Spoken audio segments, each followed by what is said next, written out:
Welcome to the Human Capital Innovations Podcast, your go-to source for personal, professional, and organizational growth and development. We hope you tune in often for all things people management, organizational development and change, organizational leadership, and social impact related. Maximize your personal and organizational potential with Human Capital Innovations Podcast.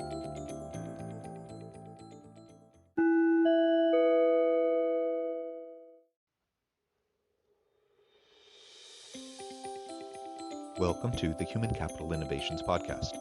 In this HCI podcast episode, I talk with Frank DeSocio about his leading an organization during a global pandemic.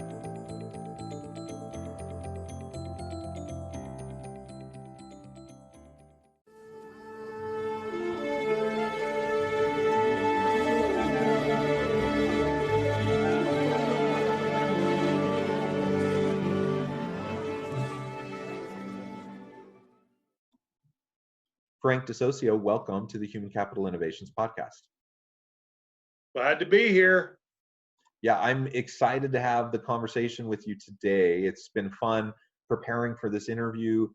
We've been talking about this for a couple weeks now and just getting everything ready and set up. And I think it'll be a fascinating conversation as we focus on different facets of organizational leadership during a pandemic generally, but also specifically as it relates to your work as the executive director of the BPAA. And I'll let you describe a little bit more about that here in just a moment. As we get started, I just wanted to share Frank's bio with everybody. Frank DeSocio is the executive director of the Bowling Proprietors Association of America. As the executive director of BPAA since July of 2014, DeSocio's mission is to ensure that 3,400 plus members of the BPAA have the tools and guidance to run successful bowling centers around the country, as well as continue to innovate to make bowling an even more fun experience than ever before for people of all ages. And I have to say, I think in terms of uniqueness of interviews, I have never interviewed anyone in the bowling industry. I think this is super interesting. It's a fun pastime that I enjoy. And just this weekend, tomorrow, I'm taking my kids on a couple days of a brief vacation getaway, and they were all asking me to make sure that we went bowling. That's great to hear. And so, yeah, we have fun as a family. And honestly, my very first response was, I'm not sure what they're doing at bowling alleys right now during the pandemic. So you're going to be able to help shed some light on that for me and actually help to inform my family getaway this weekend. Great. Well, the pandemic has surely changed bowling and how we participate. I will say that, when you think of a bowling center, they're 1,000 square feet. They're big boxes. So social distancing is a little bit easier than some companies. You're not walking down tight aisles. And so it's a little bit easier that way. Your family can kind of get into their little area by themselves, and it's pretty good. All our staff are masked up. We've got gel sanitizer everywhere. Most people will put one lane will be down in the bowlers area. We have a pretty good concourse, so the next one will be up on the concourse. So we can distance fairly well. We still have a couple states not open. California, maybe 5% of our centers are open, so we're kind of fighting through that. But being the size of our locations, it's really good. It's good that you can get out and enjoy. And the best part for us, really different than other sports, is we are the content. Bowling is the activity. So when you look at a movie theater, they're still all waiting for content, and even the movies that were supposed to get out are now being pushed back till summer of 21. Our bowling is the activity. And so we're working through it the best we can, working with our members to hopefully get them down the road. Yeah, well, that's great to hear. And my kids will be excited to know that that this is something we can enjoy this weekend. Yeah. So we'll go into a little bit more detail about how you've responded to the pandemic, to make sure things are safe and clean and all of those elements in the bowling centers. Also, how you've led the organization, how you've worked with people throughout the organization during this kind of a difficult time. And I'm super curious about that. Before we go there, though, anything else about you by way of personal background, personal context, perhaps even a little bit of like how you got to where you're at and how you Yeah, got so into this current role? I'm easy to contact. I'm Frank at bpaa.com. That's pretty simple stuff. Um, Bottom line is, I came into this position in 14. Prior to that, I ran a company called Strike 10 Entertainment for about 15 years, and that was the sales and sponsorship and marketing for the bowling industry. And it was like agency of record. I didn't have any other clients other than bowling people in the bowling industry. But I do, with my wife, own and operate 5 bowling centers out of Kansas, but I commute to Texas. And so when you get to me about what our members need, I've been in the bowling business since '85, so I get it, and I know what the needs and wants of our members are, and I think that's helps us to be a better organization. So, with that said, we rolled into COVID in March. We saw it coming. You could feel something was coming like we'd never been through in our life, and so we have a 5-person education team that we immediately started diving in to what we can get to our members to help them. We also have a group purchasing program, and we dove into that to make sure we could supply sanitizer, we could supply masks, everything we could need to open our centers, even though we weren't open, but we opened that up. We have a website, which is bpaa.com. We in turn open the website to any bowling center in the country. So even though we represent 80% of the centers, really, we opened it up to everybody. And so with that, we had direct clicks on to how you can get open when the time comes. What should you be doing? For instance, we have been sanitizing shoes forever, and we have. Well, we're now sanitizing house balls, which we had never done in the past.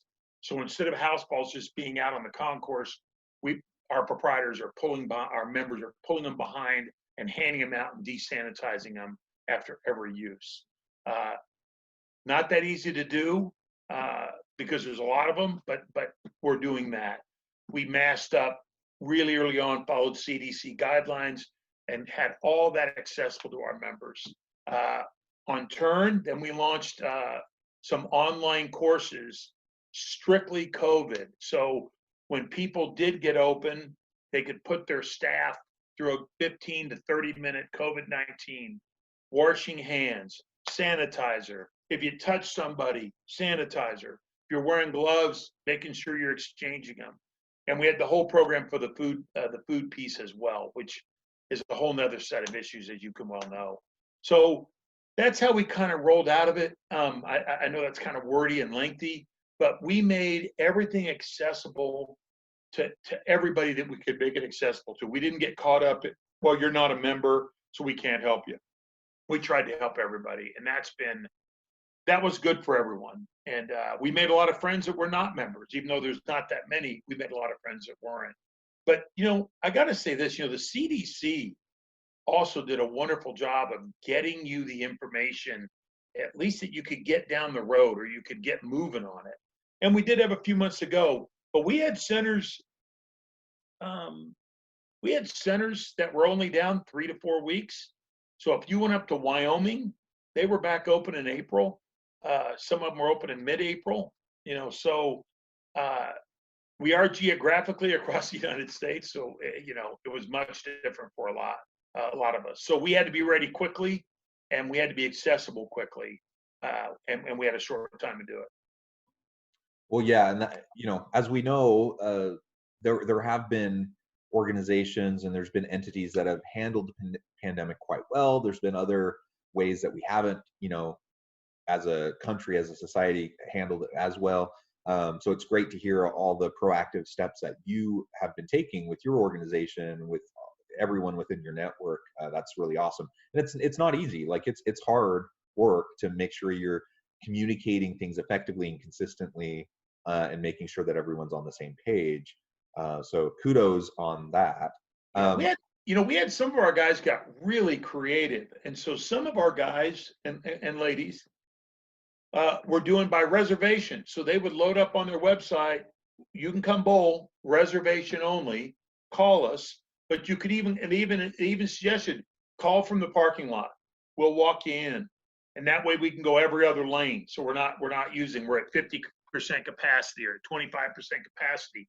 That helped immensely, because I think the one thing a lot of people forget, and at least we have it, but a lot of people do, is the consumer is going to drive what the business looks like for any of us.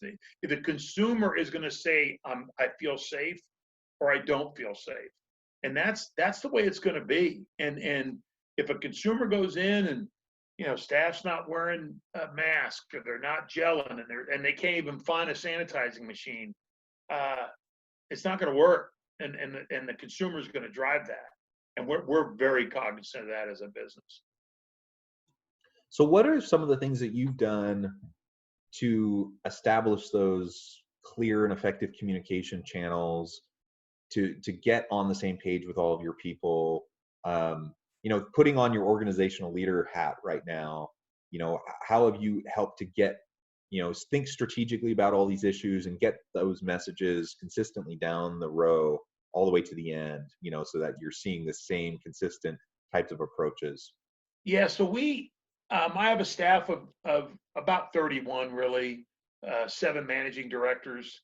No doubt that the education team and the what we call our member benefits team were the 2 most used. We do manage about 18 state associations. That also helped us because we can push that information out quickly. But my management style is really simple. Let people do their job. Just let people. I don't like that cliche word, empower them, but just let people do their job and be behind them and get every hurdle out of the way to say, go get it done. And one of the first things we did was, we have a lot of protocols in the sense that you have to get it approved. You're going to spend money and it's unbudgeted. You have to get it approved. It doesn't take long. We waived all that. I said, guys, let's get going. Because some of this, we weren't even in our office. We were trying to do it from externally, from remotely. And so we have a wonderful team, and we said, just go get it done. If we have to pre-buy sanitation spray, buy it. If we have to have it shipped here and use our warehouse to ship it, do it. If we have to, whatever we need, if we have to get some creative people involved to make things look a little bit sexier, a little bit cooler, do it. And just watch how you spend money. I do have a seasoned staff, so that's a little bit different. And then we've always had a very clean email list, and we have a very clean direct mail list. Our proprietors love direct mail. So even though our email blast rates were running up in the 55, 60% range, which we check every one. That's way higher than we usually get, but I think people were looking for information. And then we did a number of webinars. We have built a virtual classroom in our location, so where people can communicate. But we also really communicated early on, which we all just had forgotten about, was we were over communicated all the PPP rules and how we got that to them. We took our national lobbying firm people, and they gave a webinar almost every week. Here's what it is. Here's what you do. We wanted our people in front of the rest. We wanted our people saying, hey, I want to be first in line, not last. And so we did a wonderful job with that. We engaged our accounting firm, our national accounting firm, got them on webinars for guys to say, hey, how do you fill this out? And walking people through step by step. We're dominated by small business. That's what we are. We are dominated by small businessmen. And needless to say, their own accountants were being dwarfed, their own people were being dwarfed on all this. So, we did a pretty damn good job. Our people, and it wasn't us, it was the staff that works. They care about proprietors. And if they got into a stumbled place, they could call a proprietor and say, hey, how should we handle this? Or work through me. And so knocking down those barriers and say, we'll fix that later. We'll figure that out later. Did the same thing with our lobbying firm. Said to them, hey, we're here to help. I don't want to be approving anything above a retainer. Same with Taylor Communications, who does our national PR. Hey, I don't want to be bothered. We've got to take care of our members. So just take care of us, but I don't want weekly, hey, you got to approve this or that. We just got to get down the road, and then we'll figure all that out later. And for us, it worked. When you have a national, I had 4 national associations actually call me and say, Frank, how did you guys react so quickly? I said, I wish I could lie to you and say it was me. It was our staff. Our staff was connected to our members. They knew what their needs and wants were. And the people that weren't really, like our meetings department, they didn't have a lot to do. So they're jumping in on phone calls and talking to people and helping to communicate to a state that might be in trouble. And how can we get to the right people? And so I know I rambled a bit there, man, but we did a pretty good job. The staff just knocked it out of the park. And we were back in our office May 4th or May 8th, we were back in. So, and that helped immensely. Social distancing. I love Zoom, but at the end of the day, the creativity comes from people sitting around a room for a few minutes, having a cup of coffee, saying, hey, what can we do here?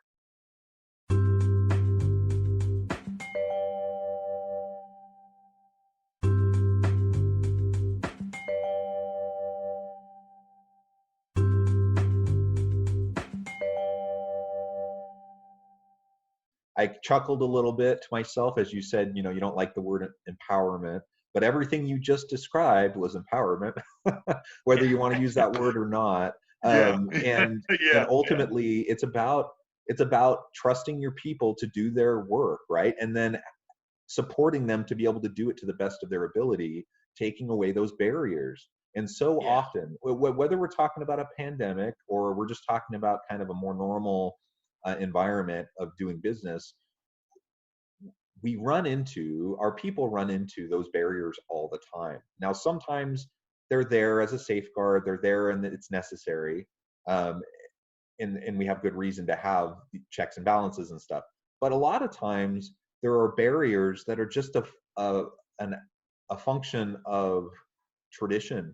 It's just the status quo, and it's just how organizations have built over time, and they're not necessary anymore. So the context in which they were put in place, we might be able to remove them if we're open to just having those kind of conversations about why certain types of protocols are necessary, why different approval pathways are necessary, etc. We just need to be able to have those conversations.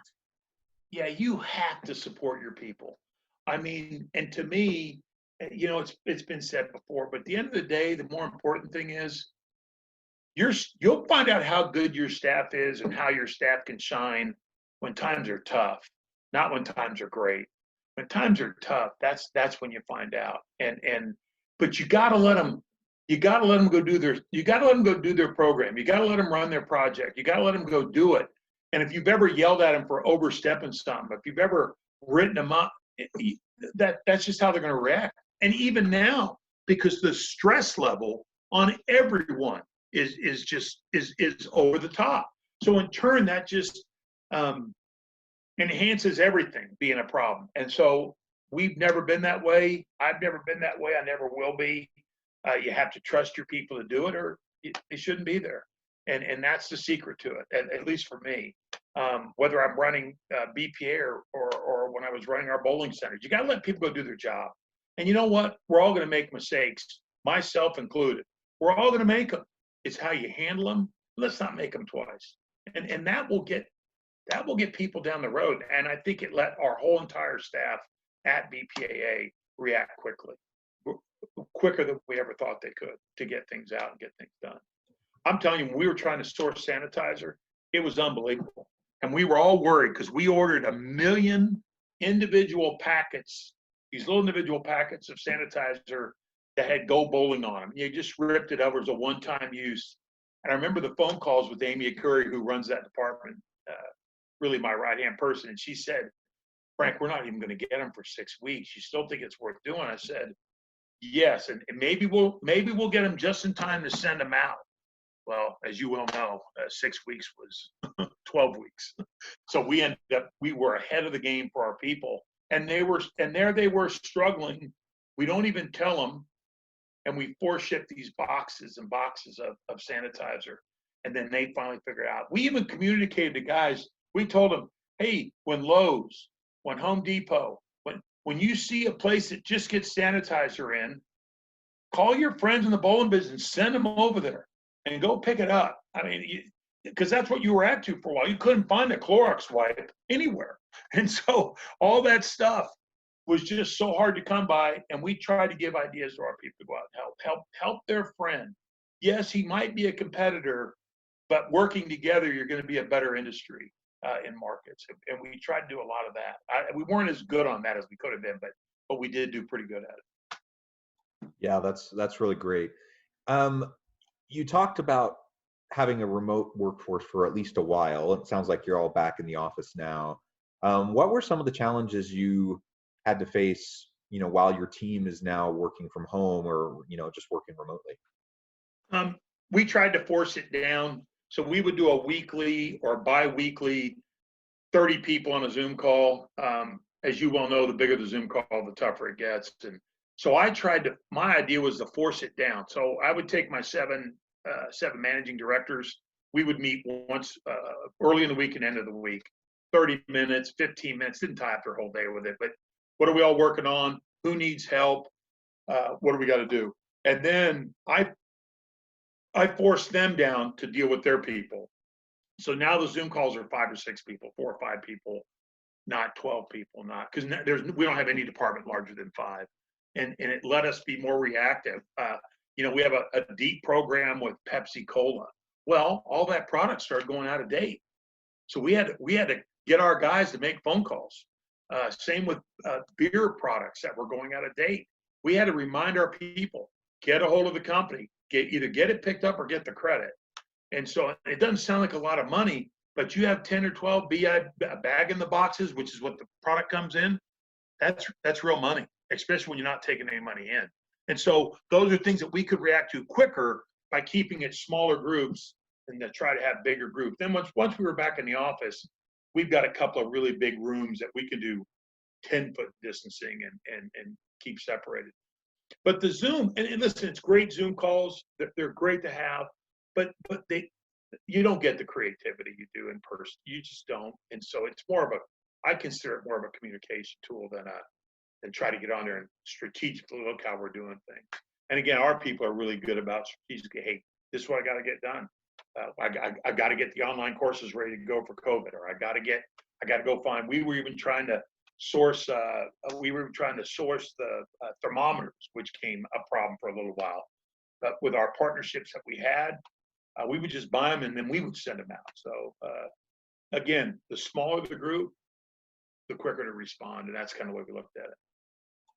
Yeah, I think that's great advice. I think we've probably all been victim of Zoom fatigue over the last 7+ months. And I certainly have been in some of those meetings where they're just like 30, 40, 50 people, even 100 people, which is crazy to me why anyone would even bother doing something like that.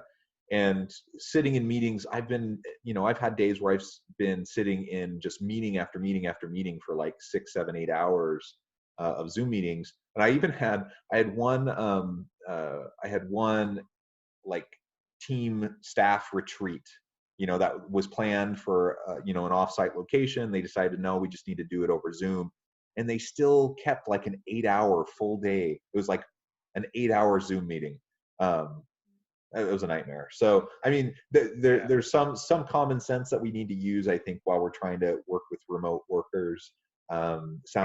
Sounds like you have that pragmatic approach as you're dealing with these types of issues. And I try to put myself in their spot. Do you really want to sit on a Zoom call for an hour, 45 minutes or so? I mean, there's a lot to talk about, but there's not that much. And you never want to be this where you're just dictating information to people. You want to try to get people to engage. The other thing we did, which helped a lot though on Zoom, we had a lot of our states that were starting weekly Zoom calls within their state. So there'd be 40 on there, but it was just a chance for them to people to vent to their friends or vent to say, hey, what are you doing to fix that? How are we going to get open? New Jersey, I mean, they were forever getting open. Hey, how do we do this? What do we do? And that did help. And it was better than a conference call. It really was. And people got better and better at turning off, muting instead of the dog barking or, kids in the background. So, but that also helped. And we directed a lot of that and said, let us do that for you. And so, again, we're small business folks, and that's just what we are. And so with that, it helped immensely for them just to get on. And you got people that, there was a guy up in upper New York, had 3 cases in his whole county, and he couldn't open. I mean, and he needed to get open. I mean, financially, he needed to get open. Small center, rural America. And you feel for him. And for me, you feel helpless because you can only do so much. You feel helpless, and so you try not to communicate that. You say, hey, here's what we think we can do. Let's engage our lobbyists. But when the governor says, hey, nobody's open, it's tough. And then we had some states that they're the lobbying firm for the fitness club or the lobbying firm for the movie theater was better than ours. And so they were getting open. And so, like, if you go to California today, you can go to a movie. Now, you can't go to a bowling center, but you can go to a movie. Why? Well, the movie business threatened to leave. The movie business was going to move to Georgia. It said, either get us open, but, and so those are also very frustrating to be part of and try to fight through and things like that. So it's kind of what it is. Well, I like the idea of Zoom support groups is kind of the way I was framing what you were talking about. That's a good idea. Well, Frank, it has been a real pleasure talking with you. We're about to the end of our time together today. I appreciate the insights into your industry, all of the good work that you've done to try to support your people within your own organization, but also across all of the small businesses within the bowling industry. That's awesome. Before we close today, you shared at the very beginning a little bit about how people could get connected, but I want to give you one more chance. How people can get connected with you, find out more about what you're doing, and if there's anything else you want to share by way of final word. Well, the first thing I'd say is the easiest way to get me is my email, which is just frank@bpaa.com. You can also go to our website, which is bpaa.com, really simple, www, really simple. And then my phone number is 817-385-8428. And I talk to a lot of people and I tell them, man, we can help you any way we can. We'll help. We're all going to get through this. It is what, we're all going to get through this. And we'd all rather be through it sooner than later. And then the one thing I'm not big on, and I've been pretty upfront about it, is you talk to a lot of business people and they say, oh, well, yeah, more and more people are going to work from home. And I just don't see that. I think inevitably people would be back. And it might be different. It might be a 4-day work week and then 1 day at home or something like that. But you can't develop, there are things you can do at work that you just can't do at home. And I believe a lot of it is the creativity of the people getting together. And I believe that. And I've actually watched other friends of mine that, the productivity is not there at home. You got to be a really focused person to accomplish everything at home that you would in office. But we're glad we're starting to come out of it. And I look forward to early 21 when I think hopefully we get a vaccine and we can all get down the road.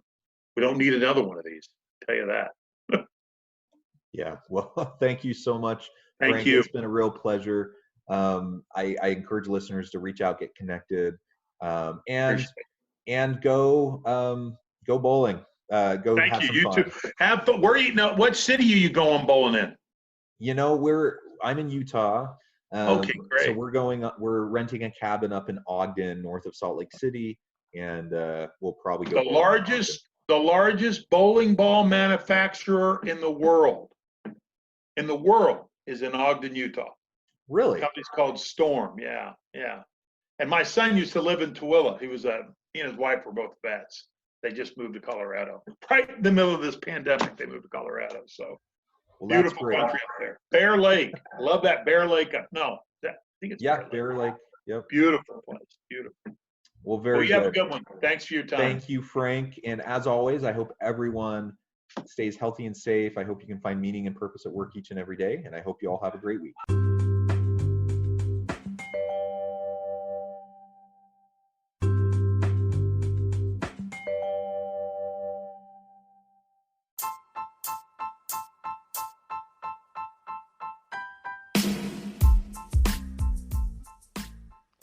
We are excited about the launch of HCI's new magazine, Human Capital Leadership. Human Capital Leadership is a free, interactive e-magazine designed to help individuals, leaders, and organizations find innovative approaches to maximize their human capital potential. We will be publishing issues quarterly in August, November, February, and May. Check out the first issue and let us know what you think.